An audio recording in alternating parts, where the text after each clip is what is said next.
up, everyone? Welcome to this day in Philly Sports History for April 14th, 2025. I'm your host, Jim Montgomery. Welcome to a Monday edition of the podcast. Coming at you a little bit later. I'm off this week for spring break. The kids are off, so we might be more on a weekend schedule this week, just as we try to figure out what we're going to do each day. But we are here. Be sure to follow me on social media, Jimbo_Mont on Twitter and TikTok. On Instagram, @PhillyJimbo. Subscribe to the YouTube channel, Jimbo_Mont, and continue to spread the word as we grow this thing. Just a reminder, if you want to see some highlights, photos, clips, things like that of what we're talking about that day, all my social media has it, including Facebook and LinkedIn. So be sure to check that out. And we tend to have some good discussions over on Facebook as well. So be sure to hit me up over there if you haven't already. Back in the home studio today. Great weekend. Still navigating the sound. It never fails. Whenever I go away, I have issues with a day or two getting the sound. So if the sound is a little off, I do apologize. But let's get into it. And let's start with a recap of yesterday's question of the day. Now, the Phillies certainly helped this one out a little bit. But I asked you, are you watching the Masters? 73% of you said yes, you are. And if you didn't watch the Masters, boy, did you miss a great one. Might be the best one that I've ever seen. Back and forth, tons of drama. Rory walked away with it, but it was incredible. Must-see TV. So thank you, as always, for participating in the question of the day. We'll have another one here later in the show. But, man, it was a good one. And it was pretty cool, too. And I don't know if he only played on Saturday or whether he played on Saturday or Sunday. But Michael McDermott was the marker because there was an odd number of players that made the cut going into the weekend. So he played with Tom Kim on Saturday. Pretty cool. He's a Philly guy from St. Joe's. So there's your little... Always try to make it a Philly connection. So there's your Philly connection for the Masters. Speaking of those Phillies, this is one that you just want to forget. I started off flipping back and forth, and then, the Masters got interesting like almost immediately. Rory dropping 2 strokes on the first hole. It was just downhill. 7-0. They managed 3 hits. Zach Wheeler was not sharp. Marsh is terrible. There's not much to talk about this game because there wasn't much that happened. Some bonehead defensive plays, no hitting, and just a brutal one. The Phillies losing the Cardinals 7-0. Lots of question marks with this team. We'll get more into that as we continue through the spring since the Phils are the only game in town. But they're back at it tonight at home against the Giants. Taijuan Walker on the mound. Not necessarily who you want to be on the mound to kind of break through this little whatever you would call it, but he has been pitching well, hasn't given up a run this year, so maybe Taijuan can be the stopper tonight. Yikes. All right, graciously, the Sixers season is over. They lost last night to the Bulls, 122-102, officially putting the fork in what may be the most disappointing season in Sixers history. Certainly, they've lost more games in a season than they did, but just from start to finish, from the very beginning of this season till yesterday, it was a frustrating season. But it is over. We can finally focus our attention on the lottery, which is May 12th. So for the most part, every day between now and May 12th, we will do our official Tankathon check-in to see what pick the Sixers would get. Some of the numbers here, they're locked into the 5th spot in the lottery. So if everything kind of goes chalk and finishes the way it's supposed to, the Sixers will have the 5th pick in the draft. But what are the other numbers? So the official numbers, they have a 10.5% chance to get the first pick. They have a 42% chance to move up into the top 4, which I was impressed. That's a pretty high number to move up. And overall, 64% to keep their pick. So that would be a top 6 pick. So the odds are in the Sixers' favor. It just and with the NBA lottery, it's sort of a question mark. Nobody really understands the formula and whatever goes into the back end. Like I talked last week about wanting to just do the ping pong balls and doing it like the daily number on the lottery. But some people will say that it's somewhat fixed. And if you look at the teams in the top half of the lottery there, Sixers definitely are the biggest market. So if they want Cooper Flagg to go to a big market team, that would be the way to go. So we'll see how that plays out. But we will do a Tankathon lottery simulation every day officially. And so for our first official one, the Sixers got the number 1 pick. So far, even the unofficial ones over the weekend, they've actually been doing fairly well. But this is the first official one with everybody locked into their spots. Sixers got the number 1 pick. So you're saying there's a chance. But that does lead to today's question of the day. Whether or not they keep their pick, where they pick, that still remains to be seen. Do you trust this current regime to make the right pick? That I'm not so sure of. 267-495-8531. That'll get you into the Back to the Future voice and text line. Do you trust Daryl Morey and Elton Brand to make the right decision when it comes? I mean, there's a lot of Duke guys that are projected to go in the top 6. So team them up with Jarrett McCain. Elton Brand went to Duke. I mean, do they overthink it? Do they make the right choice? Or do they do something stupid? I mean, I would like to do a Tankathon simulation on whether or not Daryl Morey is going to do something stupid. But hit me up on the Back to the Future voice and text line or any of my social media. Do you trust the current regime to make the right decision when it comes to the Sixers draft? 267-495-8531. That's the Back to the Future voice and text line. Get that. Anything else Philly sports related off of your chest. Flyers lost in overtime yesterday to the Ottawa Senators. They're slowly just playing out their string. They're going to have a couple high draft picks themselves, 3 total in the first round. So here we are. We're looking forward to draft day and lottery day. But we'll have more Tankathon tomorrow.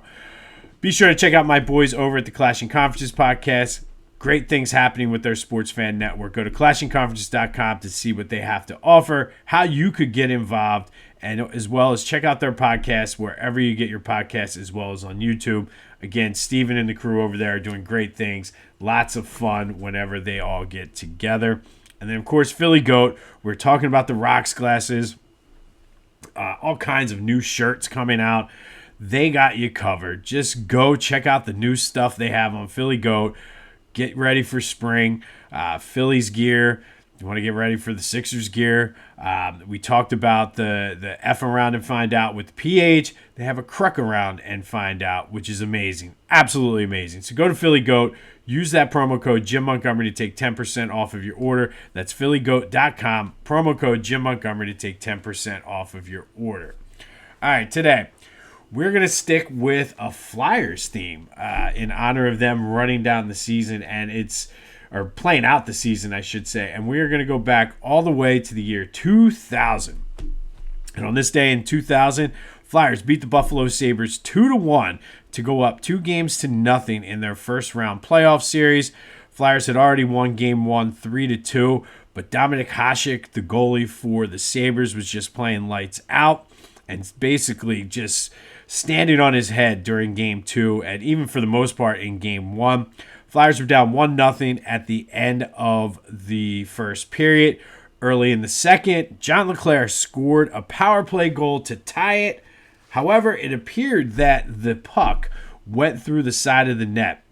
And replays, specifically ESPN's NetCam, showed that it did in fact go through the side of the net, so it shouldn't have been a goal. However, ESPN's NetCam was not a part of the official replay technology that the NHL was using for this game. So the goal counted. And then after play resumed, everybody realized and could see that the puck went through the net. However, because play had already resumed, the NHL rules forbid the play to be reviewed again once play starts. You just kind of move on. So play resumed. Eric Desjardins added a third period power play goal to give the Flyers the 2-1 win and the 2-0 series lead. They would go on to win that series 4-1, and that was a magical playoff run for the Flyers. That was when they went the 5 overtime game against the Penguins. They went to the Eastern Conference Finals, had the 3-1 lead that they blew. But it all started with some magic here on this day as John LeClair scored a goal that counted even though it went through the side of the net due to the technology not being suffice. What a way to lose a game if you're Buffalo. You got to feel bad about that too. Because it totally turned the tide not only of the game, but of the series. So on this day, back in 2000, Flyers beat the Sabres 2-1. 2 power play goals. 1 went through the side of the net and should not have counted. All right, today, our missing rings spotlight. And these guys are near and dear to my heart. And I'm going to keep them all together, lumped in as one. But today's player spotlight with missing rings: Eric Allen, Reggie White, Seth Joyner, Clyde Simmons, and Jerome Brown. Probably the best guys on that gangrene defense. You have 2 Hall of Famers with Eric Allen and Reggie White. You have Seth Joyner, who probably should be in the Hall of Fame and likely will be the next big push to get in. You have Clyde Simmons, who's an Eagles legend, who's just on that next level of Hall of Very Good, top 3 in Eagles all time in sacks. And of course, Jerome Brown, whose career ended way too soon and was well on his way to becoming a Hall of Famer and likely one of the best players in league history. But 1991, I talk about it all the time. To me, there's no debate. That is the best defense ever put together. And this year's Eagles defense was pretty damn good. I don't think they hold a candle to that Eagles 91 defense. And that is not a disrespect to this year's Eagles team. It's just, and I might be wearing Kelly Green tinted glasses for this one. And that's okay. But I think that, to me, hands down, I will put that defense up against any defense in the history of the NFL. And I like my chances there.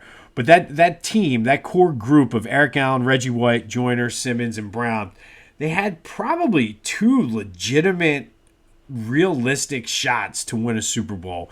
The first came in 1988, and that was the Fog Bowl. I still feel as though if the fog didn't come in, the way that they were kind of just able to move the ball, I feel like they would have just kind of poured it on and ran away from the Bears in the second half. But we know the fog came in. And of all the 49ers teams in the 80s, I think that 1988 49ers team was probably not the strongest of the bunch. So what the Eagles, especially if they had the momentum going out there after beating the Bears, I think they would have gone out to San Francisco and beaten them. And at the time, basically, if you were an NFC team going to the Super Bowl, it was a foregone conclusion that you were going to win, just because during the 80s, there was just an era of dominance between the NFC and the AFC. So I think they would have beaten the Bengals in the Super Bowl as well. But the fog really screwed that up, and it's one that still gets me today. And then the other one was that 1991 team. And everybody says, oh, well, that defense was only good because they had to be. And I think you take the opposite approach with that. Could you imagine how good that defense could have been if they didn't have to be? And you look at the Eagles' defenses in 2017 when they won the Super Bowl and 2022 when they lost to the Chiefs. They weren't the best defenses. Yes, the 22 team would get a lot of pressure on the quarterback, but again, they always played with big leads. Same thing with 17. Could you imagine, like this 91 team, they were in a ton of close games. So yes, the pressure was on them, and they, for the most part, were able to rise to the pressure and keep the Eagles, who had crap at quarterback that year, That was the year Randall blew out his knee. They had absolute crap. Guys literally off the street playing quarterback, and they were keeping games close. So you imagine if Randall's having a halfway decent year, not even a good year, how good that defense would have been if they would have been allowed to just go after the quarterback. That was the year. And I mean, in 88 or 89 and 90, they had okay shots, but I think 88 and 91, sort of the bookends on that Eagles defense, that was those were the two chances. And it's still amazing to me that they didn't win one. And I still blame Buddy Ryan. If he just gave half a damn about offense, and I know everybody loves Buddy Ryan, but I think he ended up, now that we've won a couple Super Bowls and we're able to kind of look back on it more objectively, he cost them. As much as he built up those defense, if he just gave half a damn, they would have been fine. And I know everybody's down on Kotite because he was such a terrible head coach, but I think people sometimes tend to forget that he's the one that turned that offense around. And if it wasn't for Randall blowing out his knee, I think that was the year. But today's missing ring spotlight: Eric Allen, Reggie White, Seth Joyner, Clyde Simmons, and Jerome Brown. The gangrene Eagles defense came close, had some shots in the playoffs, just never were able to get over the top. But yeah, 88 and 91. And let's do a little bit of a bonus question of the day. Which one of those Eagles teams had the best chance to win the Super Bowl? Was it 1988 or 1999? I'm going 88. But what do you think? 267-495-8531. That'll get you in. On this day in 2000, Flyers beat the Buffalo Sabres 2-1 to take a 2-0 lead in their first round playoff series when John LeClair scored a goal that went through the side of the net.